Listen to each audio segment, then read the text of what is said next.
Hi అందరికీ welcome to my channel. It's me Rajeshwari. నేను మీ రాజేశ్వరిని. నా ఛానల్ని ఫస్ట్ టైం చూసే వాళ్ళందరూ సబ్స్క్రైబ్ చేసుకోండి. వీడియో మాత్రం స్కిప్ చేయకుండా పూర్తిగా చూడండి.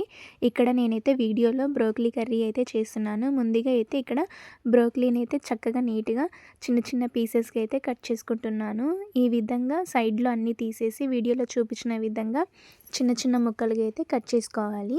ఈ విధంగా అన్ని ముక్కలుగా చేసిన తర్వాత వీటిలో కొన్ని చిన్న చిన్న పురుగులు ఉంటాయి కదా, సో కాబట్టి వీటిని ఒక గిన్నెలోకి అయితే వేసుకొని ఈ బ్రోకలీని అయితే చక్కగా చిన్న చిన్న ముక్కలుగా వీడియోలో చూపించిన విధంగా కట్ చేసి అన్నీ ఒక గిన్నెలో పెట్టేసుకోవాలి. ఈ విధంగా కట్ చేసి పెట్టుకున్న తర్వాత దీంట్లో మనం ఇప్పుడు ఒక గిన్నె తీసుకొని దాంట్లో కొద్దిగా కల్లుప్పు వేసి దాంట్లో తగినంత పసుపు కూడా యాడ్ చేసి కొద్దిగా వాటర్ పోసుకోవాలి. ఈ విధంగా ఉప్పు పసుపు నీళ్ళల్లో ఇప్పుడు ఆ బ్రోకలీ కట్ చేసుకున్నాం కదా, వాటిని అయితే దీంట్లో వేసుకోవాలి.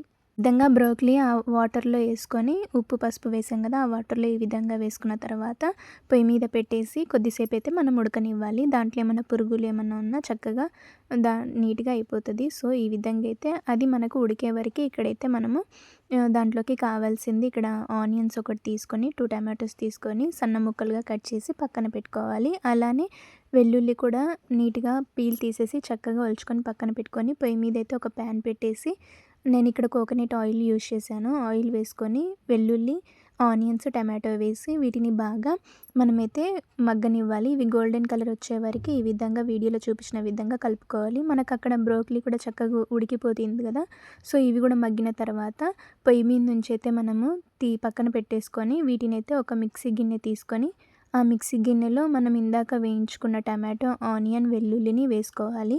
దీనిలో తగినంత జీడిపప్పు వేసుకొని కారానికి తగినంత 2 స్పూన్ల కారం వేసుకొని 1 స్పూన్ ఇక్కడ ఉప్పు వేసి మూత పెట్టేసి మిక్సీ పట్టుకున్నాను. ఈ విధంగా వచ్చిన ఈ టమాటో పేస్ట్ని అయితే మిక్సీ గిన్నెలో అంతే పక్కన పెట్టేయాలి. ఇక్కడ మనకి బ్రోకలీ కూడా చక్కగా ఉడికింది కదా, సో వాటర్ అయితే తీసేసి అదే గిన్నెలో అంతే ఉంచేసి ఇప్పుడు పొయ్యి మీద ప్యాన్ పెట్టి మళ్ళీ తగినంత ఆయిల్ అయితే వేసుకొని జీలకర్ర, అల్లం వెల్లుల్లి పేస్ట్ వేసుకొని తగినంత పసుపు కూడా యాడ్ చేసుకొని ఒకసారి కలుపుకొని కరివేపాకు, కొత్తిమీర, ఒక పచ్చిమిర్చి వేసాను. ఈ విధంగా ఇంగ్రీడియంట్స్ అన్ని నీట్గా కలుపుకున్న తర్వాత ఇందాక మిక్సీలో పక్కన పెట్టుకున్నాం కదా పేస్ట్, ఆ టమాటో పేస్ట్ని దీంట్లో వేసుకోవాలి.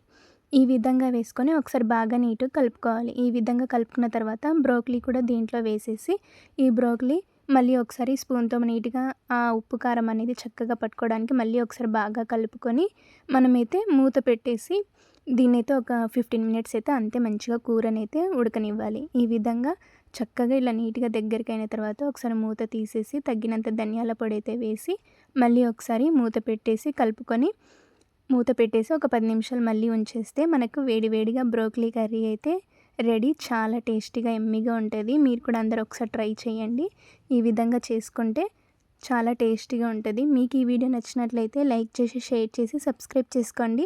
మీలో ఎంతమందికి బ్రోకలీ కర్రీ అంటే చాలా ఇష్టం కమెంట్ చేయండి. Thank you for watching.